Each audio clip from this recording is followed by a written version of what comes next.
At 68 years old, Margaret Collins thought the hardest part of life was behind her. She had spent decades raising her children, sacrificing her dreams, and protecting the family home that had belonged to generations before her. But on a cold autumn afternoon, the people she loved most sat her down and calmly informed her that she would be moving into a nursing home. They said it was for her own good.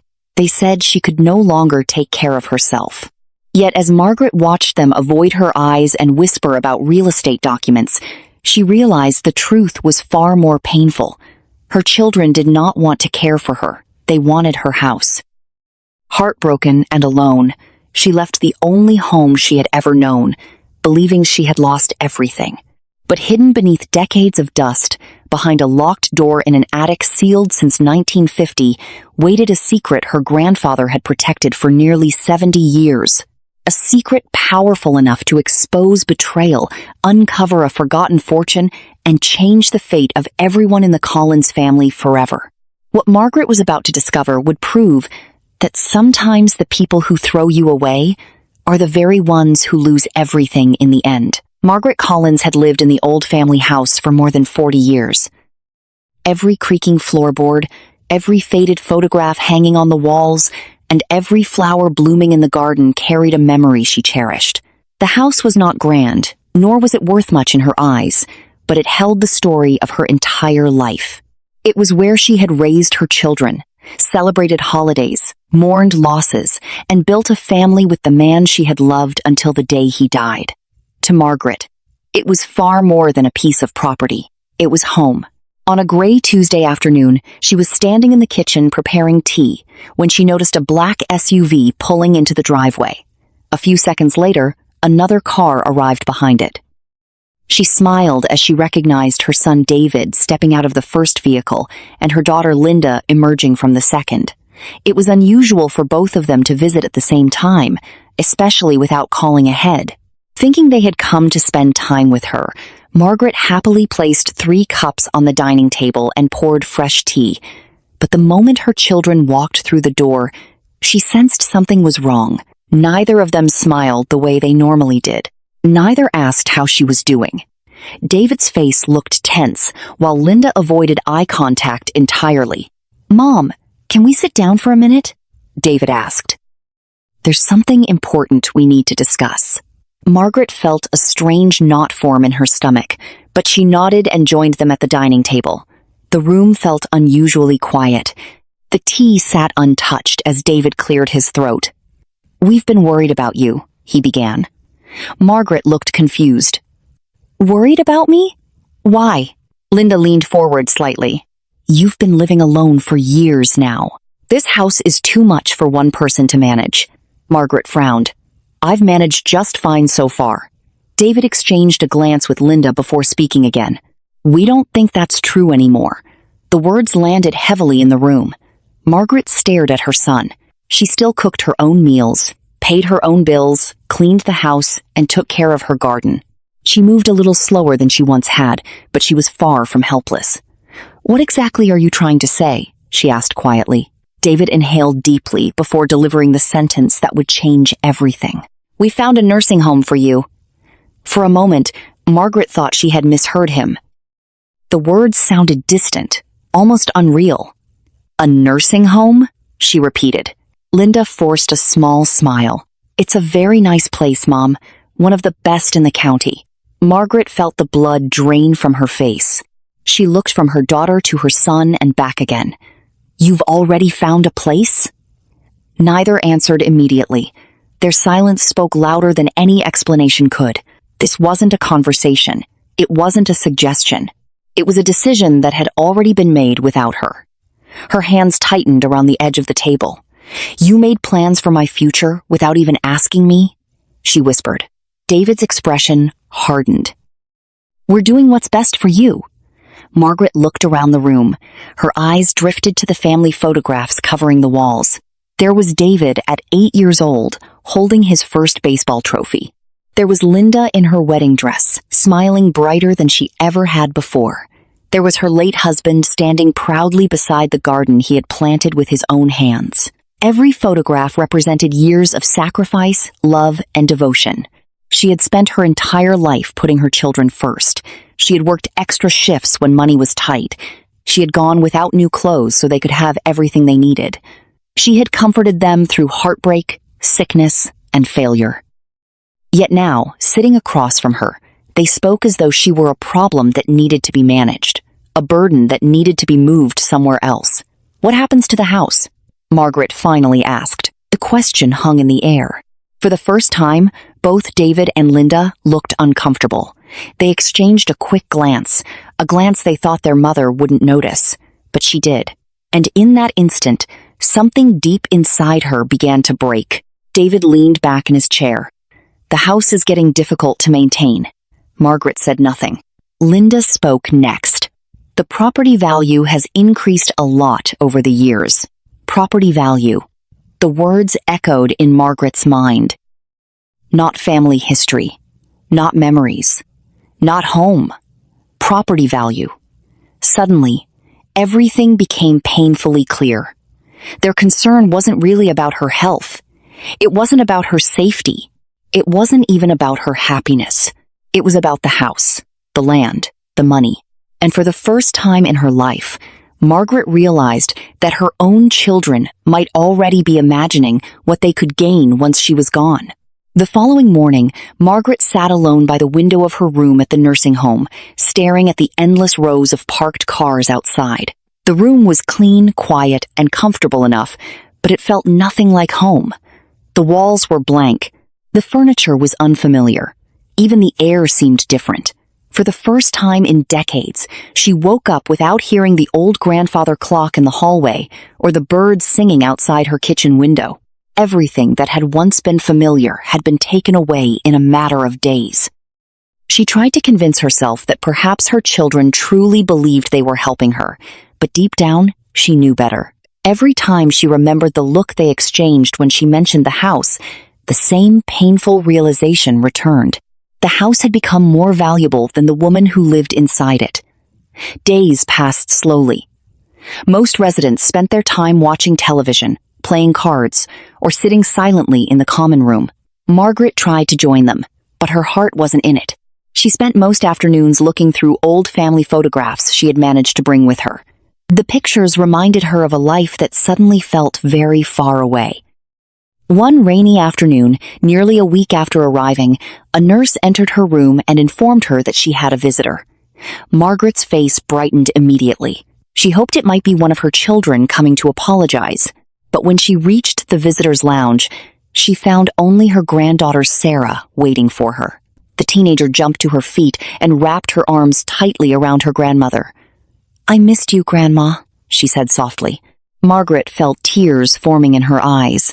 "I missed you too, sweetheart." Unlike the others, Sarah had never agreed with the decision to send her away. Margaret could see it in her eyes even during that painful family meeting. The two sat together for nearly an hour talking about school, friends, and ordinary things. For the first time all week, Margaret felt a small sense of peace. But eventually, Sarah glanced around the room and lowered her voice. "Grandma, there's something I need to show you." From her backpack, she carefully removed a small wooden box. The box looked ancient. Its dark wood was worn smooth with age, and a thin layer of dust still clung to the corners. Margaret immediately recognized it. Her eyes widened in surprise. "Where did you find that?" Sarah leaned closer. "In the attic closet beside the old guest room. It was hidden behind some boxes." Margaret stared at it. She had not seen the wooden box in decades. In fact, she wasn't even sure it still existed. Her hands trembled slightly as she lifted the lid. Inside rested a tarnished brass key attached to a faded leather cord. Beneath the key lay a folded envelope yellowed by time. On the front, written in careful handwriting, were 4 simple words for Margaret Collins. Her breath caught in her throat. She knew that handwriting immediately. It belonged to her grandfather, Thomas Collins. Sarah watched silently as Margaret unfolded the fragile letter. The paper crackled softly with age. She began reading. "My dear Margaret, if you are reading this letter, it means the day I feared has finally come. It means those you trusted most have forgotten the true meaning of family. If that day ever arrives, take the key enclosed within this box and open the attic room that I sealed in the summer of 1950. Everything you need to understand the truth will be waiting there. Some secrets must remain hidden until the right moment. Trust no one but your own heart. With all my love, Grandfather Thomas. Margaret read the letter twice, then a third time. Her hands were shaking so badly she could barely hold the paper. Sarah looked at her nervously. What does it mean? Margaret slowly lowered the letter. Memories she hadn't thought about in decades began resurfacing. When she was a child, there had always been one room in the attic nobody was allowed to enter. The door remained locked year after year. Whenever she asked about it, her grandfather would simply smile and change the subject. Once, when she was 10 years old, she had tried to peek through the keyhole. Thomas had gently pulled her away and told her something she never forgot. There are some doors that should only be opened when the truth is needed most. At the time, she thought it was merely a strange old man's saying. But now, sitting in the nursing home with his letter in her hands, those words suddenly felt very different. They felt like instructions. Sarah leaned forward. Grandma, what attic room was he talking about? Margaret looked at the old brass key resting in the box. The metal had darkened with age, but it was still intact. It had been waiting all these years for someone to use it. She felt her pulse quicken. For the first time since arriving at the nursing home, a spark of determination ignited inside her. Whatever her grandfather had hidden in that sealed attic room, he had protected it for more than 70 years. And somehow, he had known that one day she would need it. The question was no longer whether she should open that door. The question was what waited behind it after all these years. That night, Margaret barely slept. The letter remained on the small table beside her bed, and every time she closed her eyes, she found herself thinking about the sealed attic room. For decades, it had existed only as a forgotten memory from her childhood, a locked door tucked away beneath the roof of the old family house. Yet now it seemed to call to her across the darkness, as though her grandfather had been waiting all these years for this exact moment. By sunrise, she had already made her decision. She needed to return to the house. She needed to see what Thomas Collins had hidden away so many years ago. The next morning, Margaret called David and explained that she wanted to collect a few personal belongings she had left behind. David sounded distracted on the phone. He agreed almost immediately. In fact, he seemed relieved that she was asking for something so simple. What Margaret didn't tell him was that she had no intention of spending her visit packing clothes. A few hours later, Sarah arrived to pick her up. The teenager smiled the moment she saw her grandmother waiting outside the nursing home with the brass key tucked safely inside her coat pocket. "Ready?" Sarah asked. Margaret nodded. More than ready. As they drove through town, familiar landmarks passed by the window. The grocery store where she had shopped for years, the church where her children had been baptized, the small diner where her husband used to take her every Friday evening. Each place carried memories, and each memory reminded her of how much of her life was connected to the house she was about to revisit. When they finally turned onto the old road leading to the property, Margaret felt her chest tighten. The house stood exactly where it always had, surrounded by tall maple trees whose leaves danced gently in the wind. From a distance, it looked unchanged, but as they pulled into the driveway, she noticed signs of neglect. The flower beds she once cared for so carefully had begun to grow wild. Fallen leaves covered parts of the front walkway. The sight made her heart ache. The house looked lonely, just like she felt. Sarah helped her out of the car, and together they approached the front door. Margaret hesitated before stepping inside. The familiar scent of old wood immediately surrounded her. For a brief moment, it felt as though she had never left. The photographs still hung on the walls. The grandfather clock still stood in the hallway. The kitchen table remained exactly where it had been for years. Yet something was different. The house no longer felt alive. Without laughter, conversation, and family gatherings, it had become little more than an empty shell waiting for its fate to be decided. Margaret shook the thought from her mind. There would be time to grieve later. Right now, she had a mystery to solve. "The attic?" Sarah asked quietly. Margaret nodded. Together they climbed the narrow staircase leading to the upper floor. Every step seemed louder than usual. At the end of a dim hallway stood a small wooden ladder that led to the attic entrance. Margaret remembered climbing that ladder countless times, as a child, though never alone. Her grandfather had always accompanied her. She remembered how he would carefully close one particular door whenever they passed through the attic. She remembered the look in his eyes whenever she asked about it, and she remembered that he never once explained why it remained locked. Sarah climbed first and pulled herself into the attic space. Margaret followed more slowly. Dust floated through the beams of sunlight shining from a small window near the roof. Old furniture, trunks, and forgotten boxes filled much of the attic, but Margaret's eyes immediately found the door. It stood at the far end of the room exactly as she remembered. The wood had darkened with age. Thick layers of dust coated the surface. Cobwebs stretched across the corners. Yet despite the passing decades, the door remained firmly shut. Sarah stared at it. "That's the room?" Margaret nodded slowly. "That's the room." The two walked toward it in silence. The closer Margaret came, the faster her heart seemed to beat. She reached out and brushed away some of the dust covering the lock. The brass mechanism looked ancient but surprisingly well preserved. It was as though someone had expected it to be opened someday. Margaret carefully removed the key from her coat pocket. For a moment, she simply held it in her hand, staring at the metal that had traveled through generations to reach this point. 76 years. That was how long the room had remained sealed. Whatever lay beyond the door had remained untouched since the summer of 1950. Sarah glanced at her grandmother. "Are you nervous?" Margaret gave a small smile. Terrified. Slowly, she inserted the key into the lock. At first, it resisted. Then, with gentle pressure, it slid fully into place. The attic fell silent. Even the sound of the wind outside seemed to disappear. Margaret tightened her grip and turned the key. A loud metallic click echoed through the room. Both women froze. The lock had opened. For several seconds, neither moved. They simply stared at the door that had remained closed for more than 7 decades. Finally, Margaret placed her hand on the dusty handle.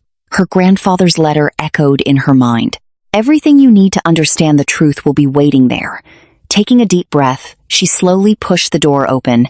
The old hinges groaned loudly as the door swung inward. A cloud of dust drifted into the sunlight. Beyond the doorway lay a room frozen in time. Shelves lined every wall. Dozens of wooden crates stood, stacked neatly from floor to ceiling. Filing cabinets filled one corner. Several trunks sat beneath covered furniture draped in white sheets that had yellowed with age. It looked less like a storage room and more like a hidden archive. A place built not to hide junk, but to preserve something important. Sarah stepped forward first, her eyes wide with amazement. "Grandma," she whispered. Margaret could barely speak. On a desk positioned in the center of the room rested a single leather-bound journal. Unlike everything else, it had been placed in plain sight, waiting, almost as if Thomas Collins had known exactly where she would look first. And beside the journal lay a small handwritten note containing only one sentence. "The truth begins here." Margaret stared at the note for several seconds before carefully picking it up. The handwriting was unmistakable. Even after all these years, she immediately recognized the elegant script of her grandfather, Thomas Collins. Her pulse quickened as she placed the note back on the desk and slowly opened the leather-bound journal. The pages were yellowed with age, but they had been preserved remarkably well. The first entry was dated the 12th of June, 1950. Margaret took a deep breath and began reading aloud while Sarah stood beside her. "If you are reading these words, then the day has come when our family needs the truth more than it needs comfort." A chill ran down Margaret's spine. She turned the page and continued. What followed was not a simple diary. It was a detailed record of events that had taken place more than 70 years earlier. Thomas described how, during the years following the war, wealthy developers had begun purchasing large amounts of land throughout the county. Most residents saw it as progress.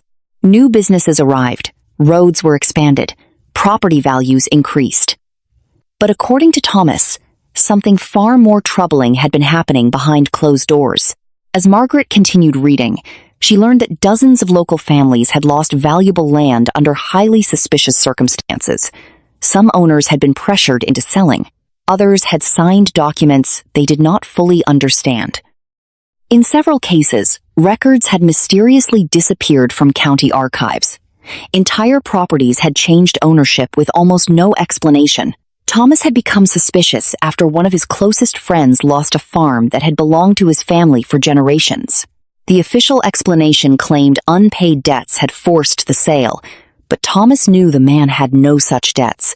Determined to uncover the truth, he began investigating on his own. Margaret turned page after page, completely absorbed. Her grandfather had spent years gathering evidence. He copied legal documents, collected letters, photographed records, and interviewed witnesses. The deeper he looked, the more corruption he discovered. Powerful businessmen and local officials had worked together to manipulate land ownership throughout the region. Families who lacked money or legal representation were often targeted. Their properties were quietly transferred into the hands of wealthy investors who later made fortunes from the acquisitions. Sarah listened in disbelief. "That's horrible." Margaret nodded silently and continued reading. Then she reached an entry dated the 3rd of August, 1950. The words immediately caught her attention. "Today, I discovered something that changes everything." Her heart pounded as she read on.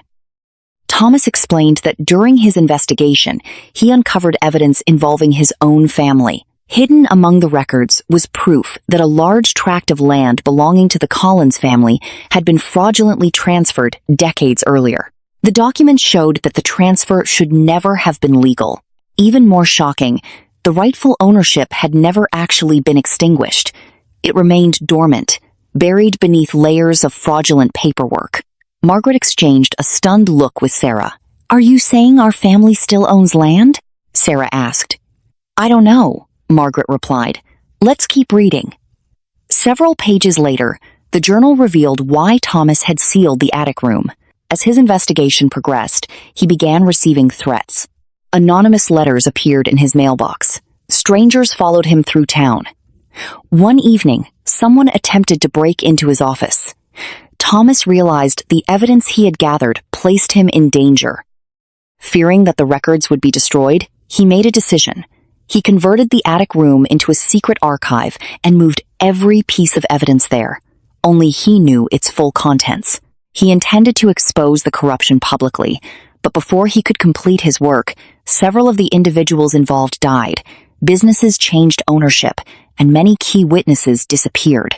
Without enough surviving evidence to secure justice at the time, Thomas chose a different path. He preserved everything for a future generation, one that might be able to finish what he started. Margaret felt tears forming in her eyes. The deeper she read, the more she understood the burden her grandfather had carried alone. He had spent years protecting the truth, knowing he might never live to see it revealed. Then she reached one of the final entries. The date was the 21st of December 1950. The handwriting appeared shakier than before. "I have hidden every document, every record, every witness statement within this room. If one day the Collins family faces betrayal, greed, or injustice from within its own bloodline, the truth contained here must be revealed. Wealth itself has little value. Character is what determines whether a family survives. The person who discovers this room will understand what I mean." Margaret slowly closed the journal. The attic seemed impossibly quiet. Dust drifted through beams of sunlight, while decades of forgotten history surrounded them. But the journal was only the beginning. The shelves around the room contained dozens of boxes, cabinets, and trunks. If Thomas had been telling the truth, the evidence stored here could fill an entire library. Sarah looked around the room with wide eyes. "Grandma, how much do you think is here?" Margaret scanned the endless rows of crates. "More than we can imagine." Then something caught her attention. Against the far wall stood a large steel cabinet unlike anything else in the room. Its surface was scratched with age, but one detail immediately stood out. Attached to the front was a small brass plaque engraved with a single message, "Open only after reading the journal." Margaret felt her heartbeat quicken once again. Whatever they had discovered so far was merely the introduction. The real secret, it seemed, was still waiting to be uncovered. Margaret slowly closed the journal and rested both hands on its worn leather cover. For several moments, neither she nor Sarah spoke. The attic was silent, except for the faint creaking of the old house settling beneath them. 76 years earlier, Thomas Collins had sealed this room to protect a truth he believed the world was not ready to hear. Now, after decades of dust and silence, that truth was finally beginning to emerge. Margaret looked around at the countless crates, filing cabinets, and stacks of documents that filled the hidden room. What had started as a painful journey back to the house she loved was becoming something much larger than she had ever imagined. This was no ordinary family secret. It was a carefully preserved legacy, one powerful enough to survive generations. But one question continued to echo in her mind. If the journal was only the beginning, what could be hidden inside the steel cabinet standing at the far end of the room? Her eyes drifted toward the brass plaque attached to its door. "Open only after reading the journal." The words suddenly felt less like a suggestion and more like a warning.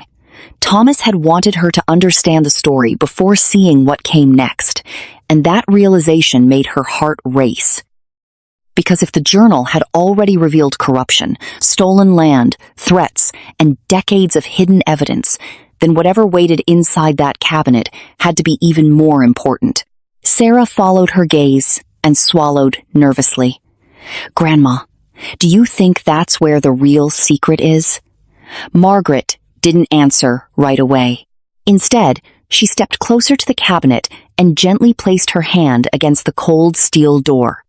The metal felt strangely solid, as if it had been guarding its contents for an entire lifetime. Then she looked back at her granddaughter and offered a small, uncertain smile. "I think your great-grandfather spent 76 years making sure nobody opened this cabinet until the right person came along." Sarah's eyes widened. "And you think that person is you?" Margaret stared at the cabinet for a long moment before quietly replying, "No." She reached for Sarah's hand and squeezed it gently. "I think that person is us." And with that, the two of them stood together in the dusty attic, facing the next piece of a mystery that had been waiting since 1950.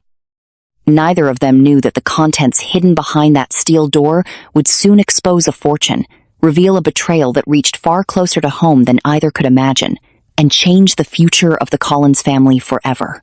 The truth was finally awake, and it was only just beginning. Before you leave, take a moment to reflect on Margaret's story. A woman who gave her entire life to her family, only to be abandoned when she needed them most. Yet when everything seemed lost, a forgotten secret hidden for more than 70 years revealed that the truth has a way of finding its way back into the light. Stories like this remind us that love, loyalty, and integrity are worth far more than money or inheritance, and that sometimes life's greatest surprises arrive when we least expect them. If you enjoyed this emotional journey, we warmly invite you to subscribe to Ellie's Quiet Stories. This channel is dedicated to heartfelt stories of family, resilience, hidden secrets, second chances, and the quiet strength of ordinary people facing extraordinary circumstances. Each story is carefully crafted to bring comfort, reflection, and meaningful life lessons that stay with you long after the story ends. We'd love to hear your thoughts. What would you have done if you were in Margaret's position? Would you have forgiven those who betrayed you, or would you have chosen a different path? Share your perspective in the comments below. Your voice helps create a thoughtful and welcoming community where stories continue beyond the final chapter. If this story touched your heart, please take a moment to like this video, subscribe to Ellie's Quiet Stories, and turn on notifications so you never miss a new story. There are many more unforgettable journeys ahead, stories of hope, healing, family bonds, hidden truths, and remarkable people discovering their strength in the most unexpected ways. Thank you for spending part of your day with us. Your support means more than you know. Until next time, remember that even the quietest stories can carry the deepest truths, and sometimes the past holds the key to a brighter future. Take care, stay kind, and we'll see you again soon on Ellie's Quiet Stories. Thank you for watching my video. Don't forget to subscribe my channel.